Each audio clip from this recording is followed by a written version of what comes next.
go. Hello and Right. welcome to Roda 360. If you are just joining us for the first time, I'm incredibly happy that you stumbled on this page or on this platform. And this is a space where we take a full 360 view of life, take a look at our ambitions, how we chase the cultures that we navigate, and the beautiful and messy realities and of how we balance life and who we are today. Today's conversation is close to my heart because I'm in the STEM world also. I'm in pharmacy. And then it's all about finding your footing in a new culture, your career, your people, when everything about you is totally new, when you're coming into a new country for the first time. And speaking of incredible journeys, we have a phenomenal person, a guest that I respect a lot. I've been following her YouTube channel for a while now. And she's been doing a great job with sharing information about immigration to New Zealand. She's a powerhouse. She's a PhD holder. She's a practicing engineer, if I may say that. But then most especially, she's a digital creator who has made her mission. She has made it a mission to light the path for others to move to New Zealand. She understands firsthand what it takes to move your life, pack your life into a bag and step into the Kiwi STEM landscape and building a thriving career and community from the scratch. This person is also the social secretary of the Niger Kiwi Association. That is the association that brings all Nigerians in New Zealand together. And whether you are listening from across the world and you're dreaming of your next move to New Zealand, or you are right here in New Zealand and you're trying to find your tribe, no, you're just interested in our conversation today, you are going to want to learn from this one. Please help me and support me as we welcome a globe trotter. Yes, she travels a lot. She's also a basket full of beauty, as you can see, the incredible Sassy Engineer. Thank you, Rhoda. Yeah. Before we move on, please could you do us a favor and say your full names and what you prefer for us to call you? Well, okay, fine. My full name, the one my parents gave me, is Cinema Bong.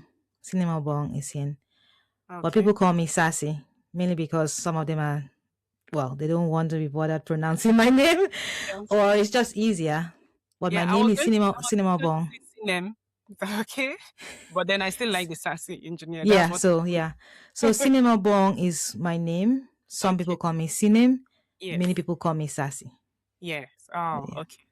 Yeah, in our community here, we'll call you the Sassy Engineer. The Sassy Engineer. Yes. Right. You're welcome. Thanks so much for gracing, this podcast. It's something I started last year. I actually wanted to talk about cultures, how different New Zealand cultures were from where we're coming from in Africa.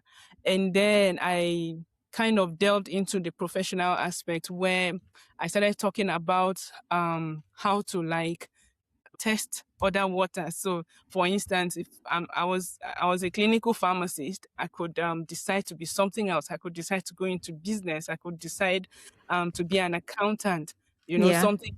So that when we move into new countries like that, we don't limit ourselves to whatever background we had from home or from back from home. So it's nice to actually look at other things to see how other things go. Then recently I've been talking about this 360 view of the professional and what it means for us as African professionals in New Zealand, where we come from, all these cultures of respect, of say it, do it as I say, things like that. And then when we come here, we are a bit shaky, we are hiding.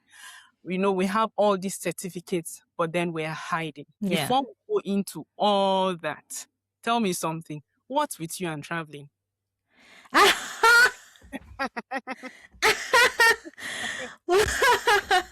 Yeah, because you travel everywhere. What's happening? Well, you only live once. Let's start with that.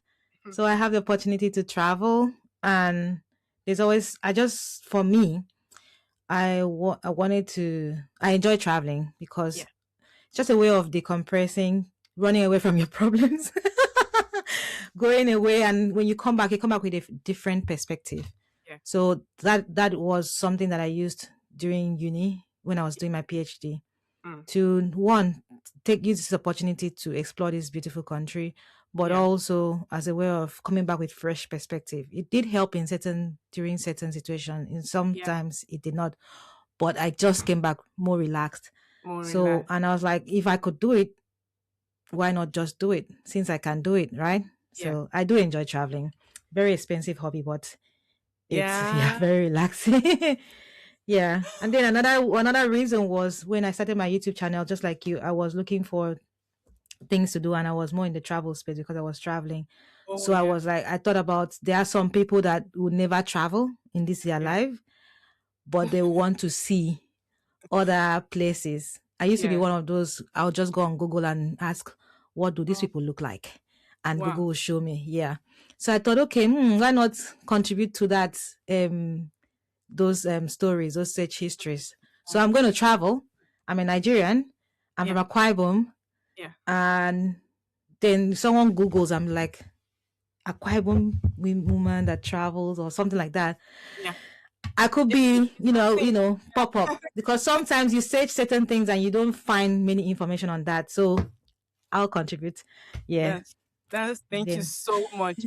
Yeah, talking about being from Akwa Ibom State, can you like give us like a brief overview of who you are? Just I didn't want to go into that. I didn't want to be the one to share your story. So like who you are, your academic career, background, generally. okay. You already know my name. Yeah. I'm a food process engineer by training, Hmm. but I have other skills that I picked up along the way. Wow. And I'm from Akwa Ibom, like I said. And I think that's about it. From Akwa Ibom, I studied engineering all my life. How was the trajectory like? Um Yeah, so I Going started with food yeah, engineering, yeah, then went on to process engineering because I did not want to limit myself to just food processing, yeah. which in retrospect, food process engineering actually covers many unit operations in the chemical engineering space. Yeah. So yeah, but anyway, I didn't want someone to be like, "Oh, food engineer, I'm looking for chemical engineer. Don't worry, I'm going to do process systems." So Awesome. makes it more generic. And Oh. then I went into chemical engineering again. So I've always studied Wow. engineering. So you're like the full cycle engineer. See, that's what Yeah. Roda 3 is about, the full cycle life. Yes, yes. Wasn't planned, but Yeah. yeah. Yeah, that's awesome. Thanks for sharing. So, as an engineer, you're all about structures, you're all about fixing things. So, what was the very first Kiwi slang or cultural habit that shook your brain? And then you're like, there's absolutely no engineering blueprints for this one when you came. um I thought about it and I had one answer, but right now it's just blown out of my. So let me Yeah, think again. I think one of the Kiwi cultures, actually. I would say, is just well, it's the way they are. Like you Hmm. mentioned, we come from a place where there is hierarchy. You can't really call people by their first names. How dare you? I came here and you could literally call your supervisor My by their name. first names. Like, even when your supervisor is the one advising you, I think do not, because when I arrived, I was like, oh, doctor, they're like, call me this. And it took a while.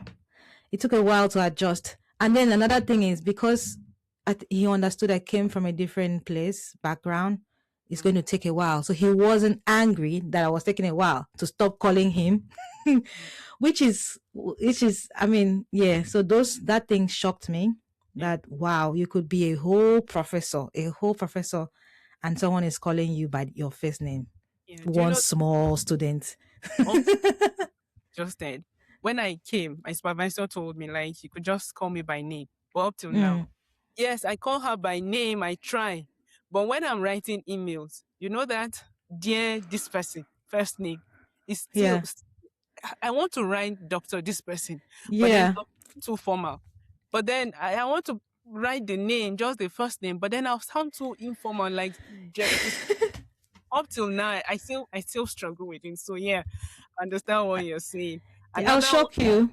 My supervisor actually, we don't even do dear. It's hi in okay. our emails. So yeah, very shocking.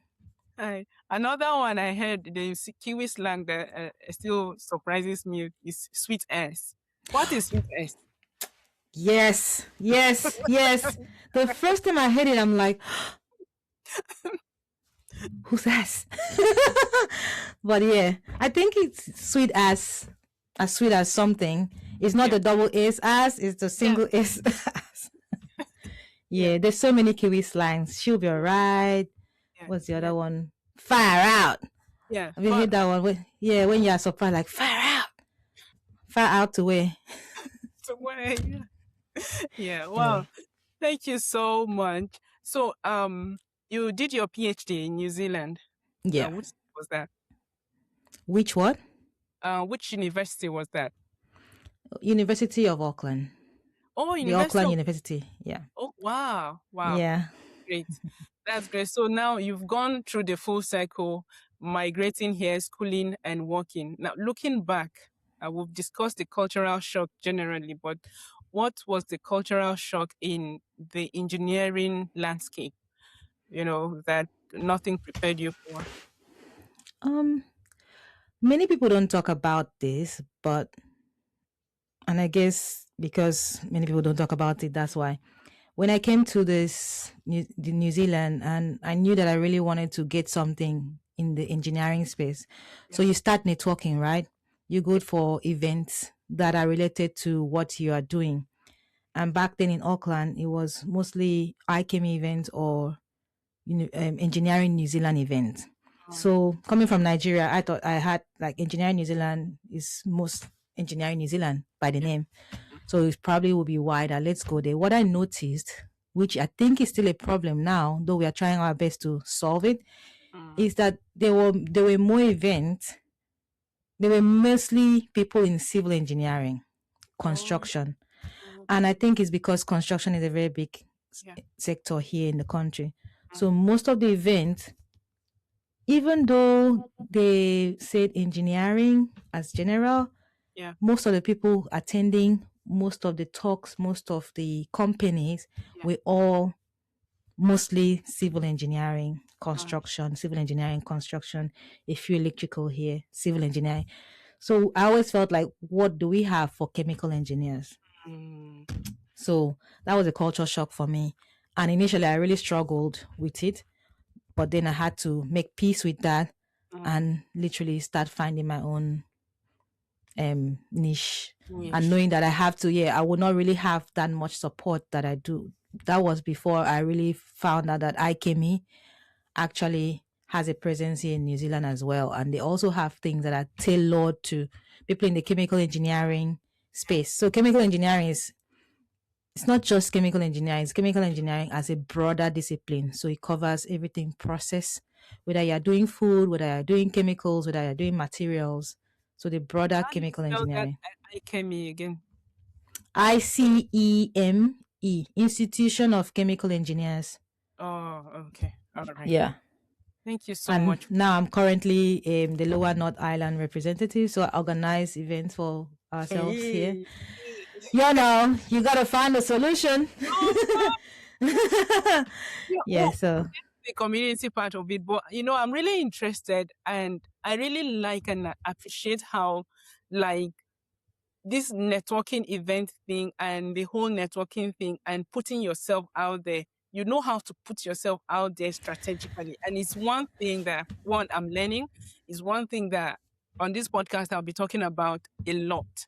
Because we talk about putting yourself out there, we talk about going for networking events, but then some of us are still worried about the tall syndrome culture. You know, yeah. your Yes. videos that you made on your channel. Yeah. Yeah. Guys, you're not following the Sassy Engineer, you're missing out. You're missing out things, immigration, visa, processing tips, yeah, and the newest gist about immigration to New Zealand. So yeah, so quickly, the tall poppy syndrome culture in the engineering landscape here. Yeah, I I haven't really paid attention, to be honest. Maybe because I've just told myself, whatever your problem is, fix it. I'm here to thrive, right? So I Yeah. haven't really paid attention to it.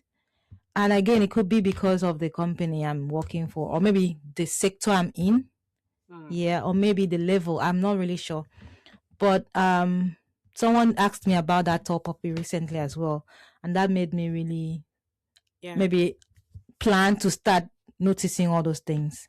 Yeah, Okay. because I think I'm always in a problem solution mindset. Okay, I Mm, have a roadblock now. How do we solve it? mm.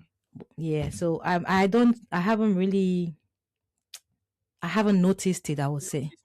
Yeah. Yeah. Or it being intentional about Yeah. noticing. Yeah. About noticing, yes. True. Yeah. True. That's great.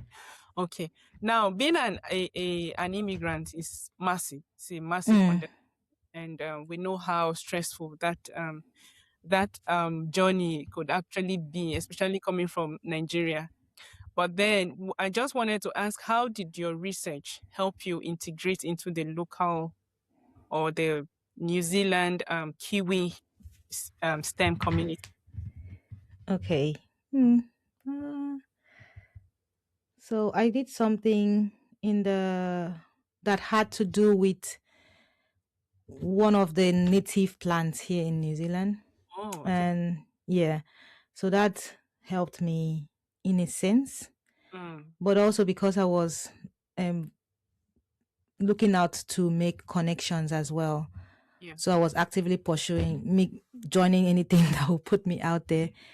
Mm, Based in school, I didn't mm, really go out of the university environment, so it was mostly in the university environment. And because of what I was doing, which mm, was multidisciplinary, so yeah. as a PhD student, Yeah. you have to be the one, the editor, the Everything. writer, everything. You are everything. So you're a whole company. Yeah. Not like when you're working, all you do is your part, and then the cost guys will do their costing, the business guys.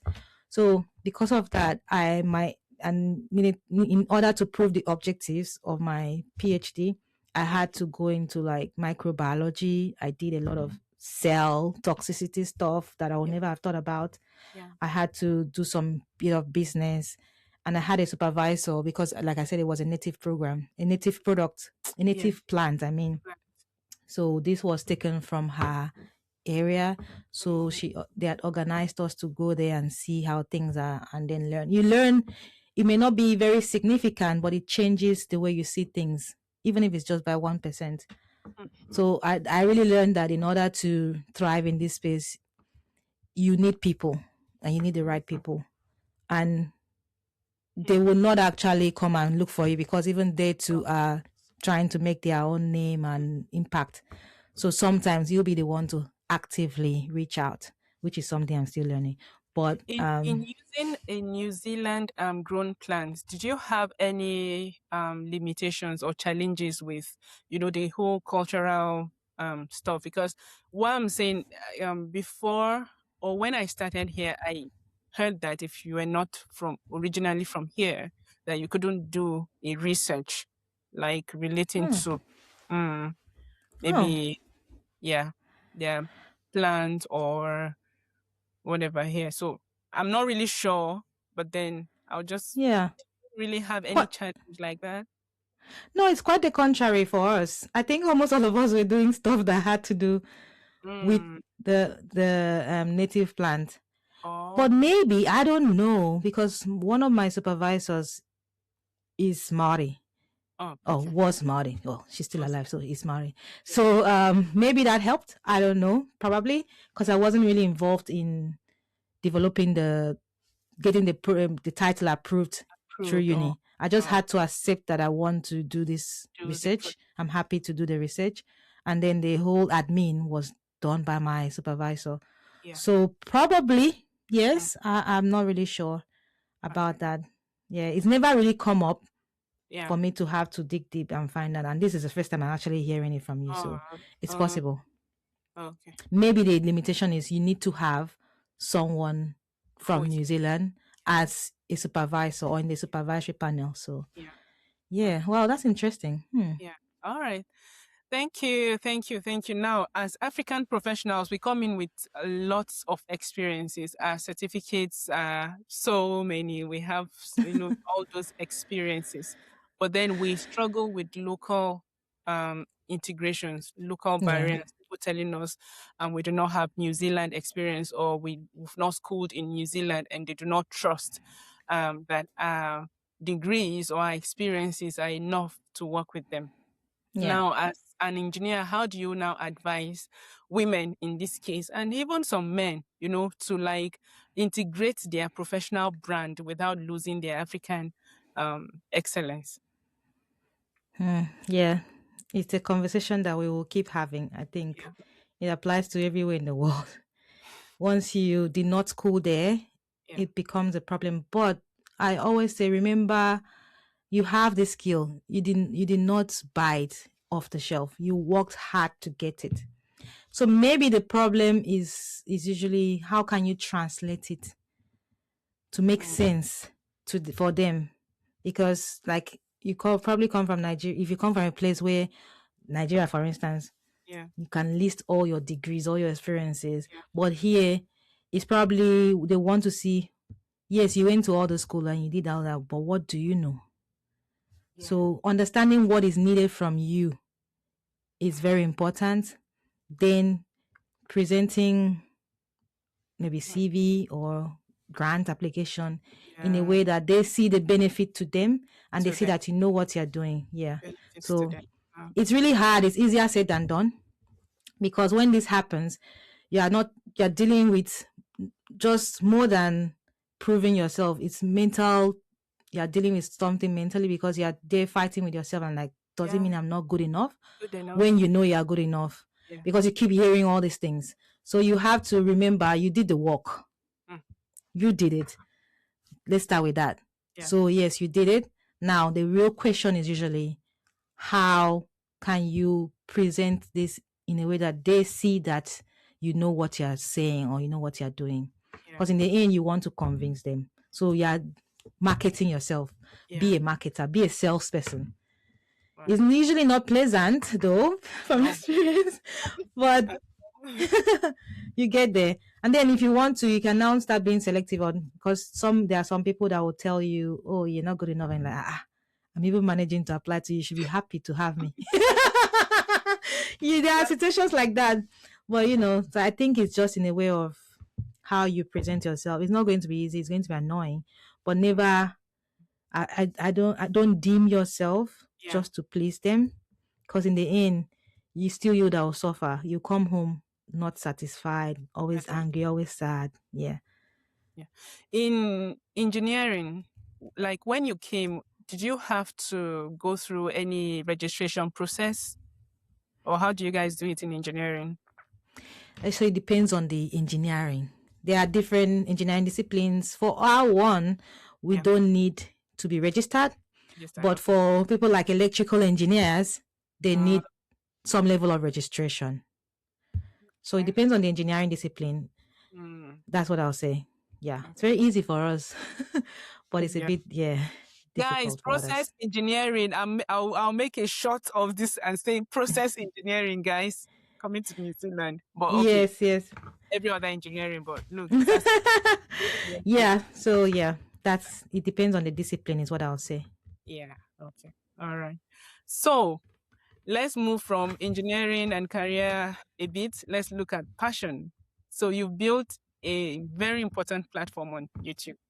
Why was that important for you?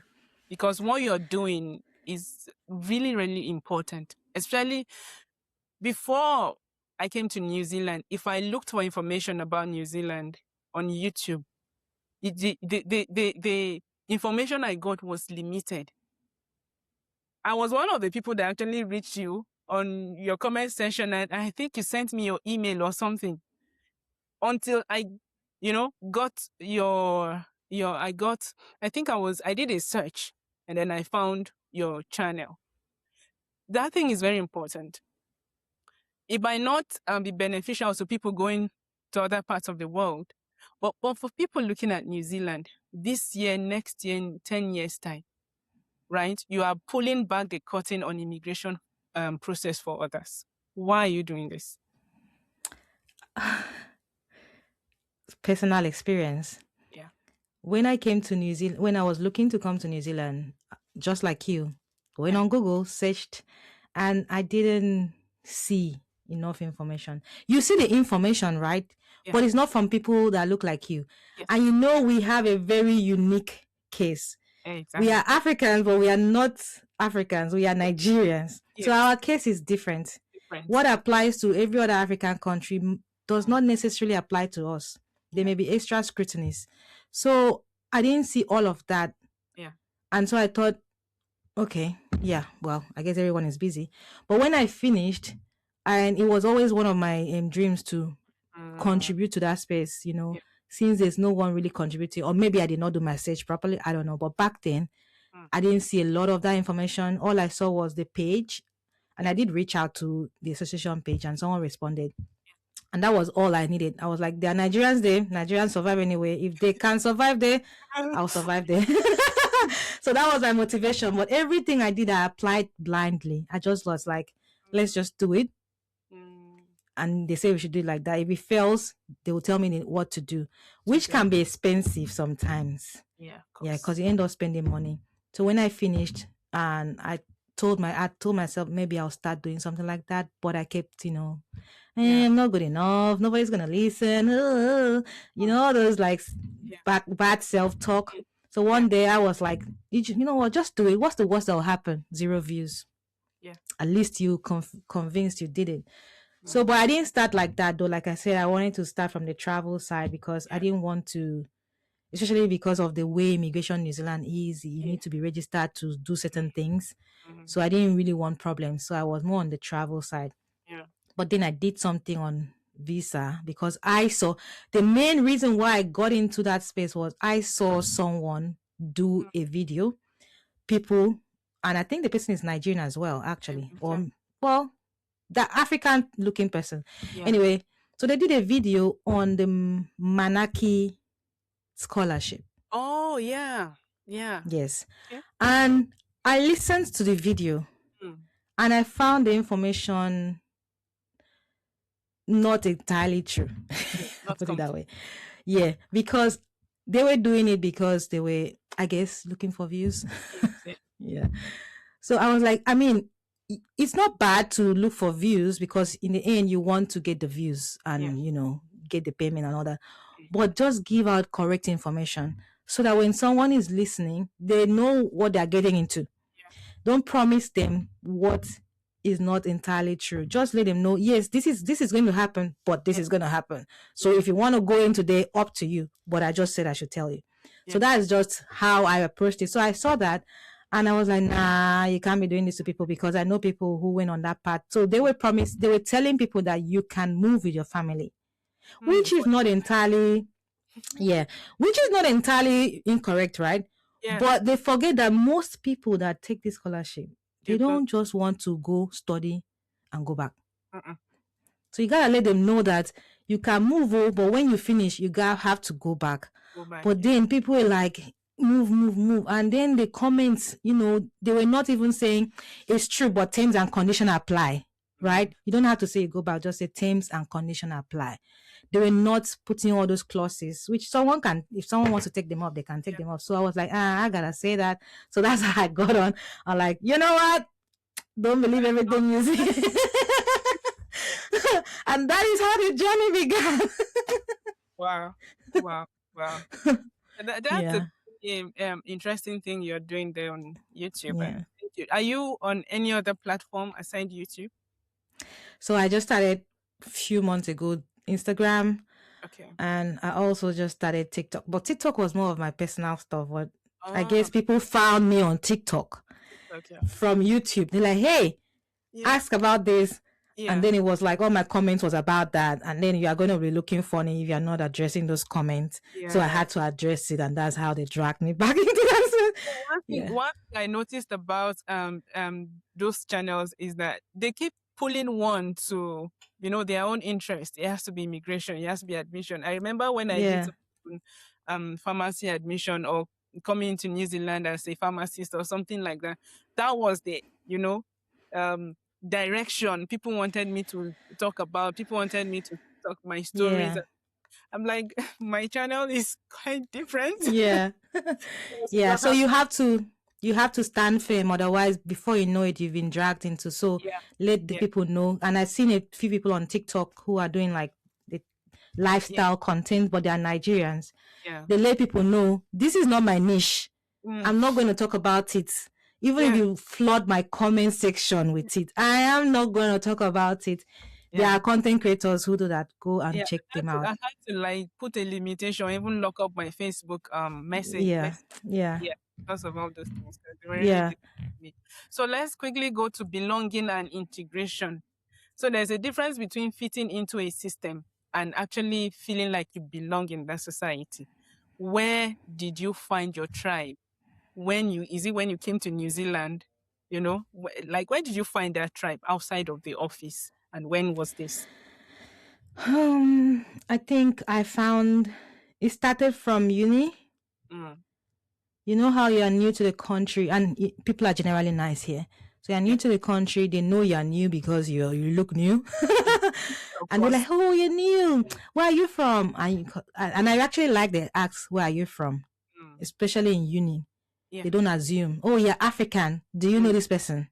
No, they don't. So like, oh, where are you from? And they say, oh, I know a Nigerian. You must meet him.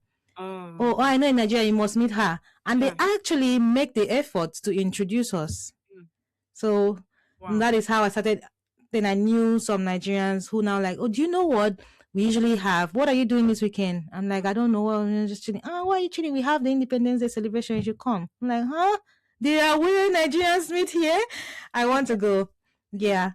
So then I stayed at uni accommodation as well. And then there was a mixed, she's like biracial. So she's Nigerian, but she's also Asian. From an Asian, forgotten the Asian country though. So she also introduced me to the Nigerian community. So it was a lot of getting people from uni around introducing. And I'm someone who, when I came here, one of the things that really made me hold on, be proud of where I'm from, is the fact that we have to write English tests to come here, you know? Yes. We do. So then I come here and I see people. I see the people in the country who my English is better than, and I'm like, well, you made me write English to come here, and then this person is here speaking like this, so. And then they're very proud. Some of them don't even bother learning the English. Like they see and they start their language and like, do you know where you are? So that made me really look. And then the way Maori people embrace their culture. They are proud of their culture. Any small thing they're in their head, they use English with Maori language. And I was like, if these people can do that, why am I? I shouldn't be. I wasn't one to be shy of where I'm from anyway. But that really encouraged me to present myself boldly and not really shrink because I'm Nigerian. So they also introduced me to the tribe. Yeah. So Niger Kiwi, you said you just said how you got into the Niger Kiwi space and everything. What is the interest in being in governance of Niger Kiwi?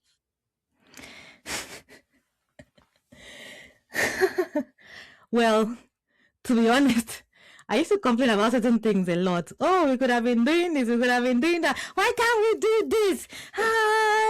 Then someone said, okay, there's an opportunity for you to lead. Go and be the solution. Go and be the change. It's like, see, easy. Run, no kind of situation. So I'm like, I'm not doing. She said, then you were like, you don't have to, then you don't complain. Yeah. You don't like certain things. Go and be part of the change, because you've been saying it and nobody's doing anything. They maybe do it. So I was like, well, it's not bad, Opportunity to also really learn this leadership thing and see what really goes down, because we are looking from the outside. So it's easy to criticize and judge. Yeah. So let's go inside and see how easy it is. And boy, it's not easy. It's not easy at all. Pressure you guys are in sometimes, and I'm like, no, I don't think I like it. I like it, but I don't think I'm It's coming not there. easy. So when I got in, that's when I now understood why certain executives were the way they were. Yes.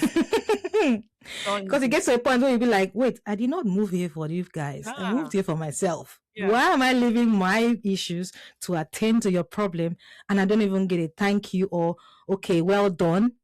But maybe, you're criticizing, but you're not providing solution. Even though I know that's what we haven't really experienced. Oh, I think we have. It's a human nature, right? Some people just know how to criticize, and but they don't. That takes us to our next questions about leadership. Yeah. Now, as a leader in everywhere you've been in New Zealand, do you feel a responsibility to represent your country or Africa in your field? Like, when you get into a room and say you're the only Black woman. Yeah. Yes. Yeah. Do you feel that pressure that, look, I need to represent Nigeria, or I need to show them I'm an African woman? Yeah, well, I think I have been the only Black person in the room for a very long time in many situations. So I do not feel that pressure anymore, but I know the importance of representing yourself. Because some people will never have the opportunity of meeting someone from your place ever. So whatever impression you give them is what they will hold. It's just human nature, I think. It's just everyone. We could be quick to say, hey, not me. But think about it. There is someone in your life that did something to you that left a bad taste in your mouth. And that made you put your guard up when you see anybody from that place. It's just like people now, when they see Yoruba people, Yoruba demon. It's starting from somewhere. Yeah. Why do they have, as much as it's not a nice thing to do, we all know that most of this scam stuff that is happening is not Nigerians that are on the top 5 even. But I don't think top 9. I don't even, thank you very much.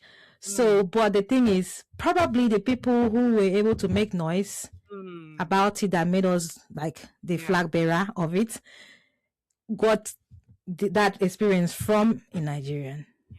I've also seen places in the positive side where, because of the good that a Nigerian did to them, they don't mess with Nigerians.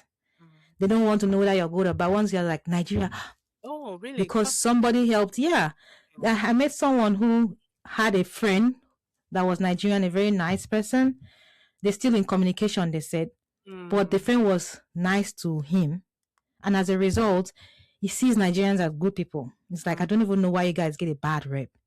Because of that experience, because he knows that it's not everyone. So it's always important that you remember, when you are the only one in a place, that you are a flag bearer, whether you like it or not. You're representing. But it doesn't mean because you are representing the whole country, intentionally or unintentionally, that you should suffer. Because some people, because of the fact that they are the only Nigerian in the room, they take a lot of nonsense that they should have literally stood up for and be like, activities, I don't like that. That is not nice. They should have spoken up. But they're like, if I speak up now, they'll say, because already, and it's one thing to be Nigerian, it's another thing to be a Nigerian woman. Yes. Because already there is this notion that Black women are hot-tempered. We like to shout. We like to this. We are not patient. Yes. So you want to be like, I don't want to be in that statistics. And because of that, you keep quiet and let people ride on you. And no, don't do that. Just letting you know. Yes, you are representing us, whether you like it or not. So put your best foot forward all the time, but also don't take don't be a pushover as a result of don't let people take advantage of you because you're trying to be a flag bearer. That's even the opportunity to stand up and be like, yes, I am this, I'm that, but I will not let you mistreat me. Yeah. Okay. So, oh, that was a lot. So, if a young African professional is watching you right now or watching your YouTube channel tonight and they are Yeah. doubting if they can make it in New Zealand, what is that one community first action they should take? Either whether they are already in New Zealand or outside of New Zealand. What do you mean by community Yeah. first action? Who should they engage? How do they begin to talk to people? How do Oh, they begin okay. to reach people in New Zealand? Things like that. I think reach out. Reach out. Mm. If you are if I stuck, the first place would be, if you don't know anyone within your circle, reach Yeah. out to the association and Mm. be honest and open about your problem. Mm. Because at least the A schools, I know these A schools, and I think generally they are Yeah. there to help people. But I think it's how you approach it that can make them decide if they want to help you or not. But Mm. anyway, so when you are in stock, I think the best thing is to reach out. We have problems reaching out We do. because it makes us, we feel like we have to solve our problem ourselves. Mm. And the problem shade is a problem half Have solved, they said. Yes. Yeah. So just try and reach out and ask for help. Mm. Yes. If you feel like going to the way resources that are available is going Yeah. to stigmatize you or anything, reach out to the Nigerian community. We have an email, and then we can advocate for you, or Yeah. even reach out personally, like to Rhoda, to myself. Our social media pages or emails are available, and then we can direct it to the right source. Because this country, one thing, you're trying to acclimatize, you're trying to naturalize and adapt, Yeah. and then you're trying to hold everything in. It's a common trait for us Nigerians to try to Not. solve our problem by ourselves, because you don't want to look bad or weak, like you don't know what you are saying. Yeah. Yeah. But reach out, and maybe, thank God for AI, you can ask ChatGPT, how do I ask solution for this problem without looking like I don't know anything? And don't be scared of what people will say, because Yeah. most of people are worried about, okay, if I reach out now, won't they say like, okay, if you're not ready, why are you coming? Or Yeah. things like this. Yeah. What will people say Will people has say? held a lot of people back. This one, I have seen it firsthand. I'm like, people will always say what they want to say. Whether you are doing good or bad, Mm. people will have comments. You did it. Why did you do that? You stopped doing it. Why did you stop? You just stop. So, so, so, so try, and it's not easy though, but try and silence the noise. What do you want? Do you really want it? Then go for it. Mm. And like they say, damn the consequences. But anyway. Yeah. Yeah. Yeah, before we end it, what's that one Maori concept that has changed your view about community? Or Maori or Kiwi concept? They love their culture. They love their, people. Yeah, they do. Yeah. I think I was trying to get the Maori name. Hey, God. Mine is that food that they cook together. I don't know the name. The That hangi. the hangi. I love it. I love it. Mine is, I was trying to, Fano. Oh yeah. Family. Yeah. Wow. Fano. Family. Yes. Yeah. Mm. Mm. But okay. So that I will not go too deep into. But do you think we as Nigerians in diaspora can actually be the Fano kind of lifestyle? Can we actually live that life? I think we are, I think in New Zealand, from what I have seen, Yeah. it's possible. Okay. It's possible. But is this what will people say Mm. that is limiting it? But it's possible. And some people are actually doing it, but in small pockets. There are small pockets of people doing it here and there. It's just doing it as a community. But yeah, it's very possible. And I feel maybe because we are in New Zealand and that is their way of life. So Yeah. it's kind of rubbed off on us To do it. unconsciously. Yeah. So God, I think it's doable. yeah. I think we're actually doing well for Nigerians here in New Zealand, though. In New It's a Zealand. when you see the journey you travel and land, It's a very, yeah, I tell people it's a very cold and painful journey. It's too far. My it's God. far. It's far. So you will drop all those, like, whatever excesses you had and be like, Yes. okay, now I am here. I need to thrive. Yeah. How do I thrive? Show me the way. So I think it's possible, and I think people are doing it in their own individual spaces, and then gradually it comes together. Yeah. So yeah. Wow. What an incredible conversation, Sassy. Is there anything you want to tell this community before you leave? Oh, well, all I'll say is keep succeeding, keep being you. Remember, you did the work. You've got this. And do not let anyone limit your shine. We are Nigerians. We know they carry last. And even if you're not Nigerian, be proud of who you are as a person and where you come from. Because it's not easy. You have lived all the way, moved from wherever you are, lifted your whole life, your whole family, if you have one, and started afresh. And you have thrived and survived till today. So you did the work. It may not be very visible, or you may not be out there being a celebrity, but the fact that you can take care of yourself, wake up every day healthy and strong, and have one or two friends, you're doing good. Wow. Yes. Thank you so much. Thank you for gracing this podcast. I really appreciate this. This means a lot to me. In fact, after this episode, I don't think I'm going to post any other one. I've learned a lot. I have been jotting. Yes. I have a lot. I mean, a professor has been educated. No, I should thank you.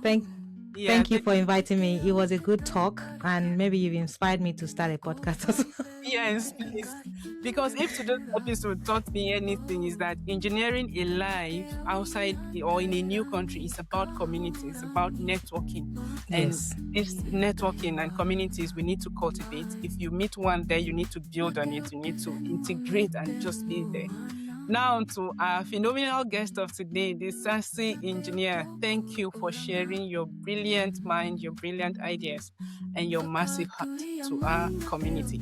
And to everyone listening, remember, you don't have to navigate the landscape alone. Look for your tribe, step out with courage, keep expanding your world. Until next time, take care of yourself and keep growing one conversation at a time. Bye. Bye.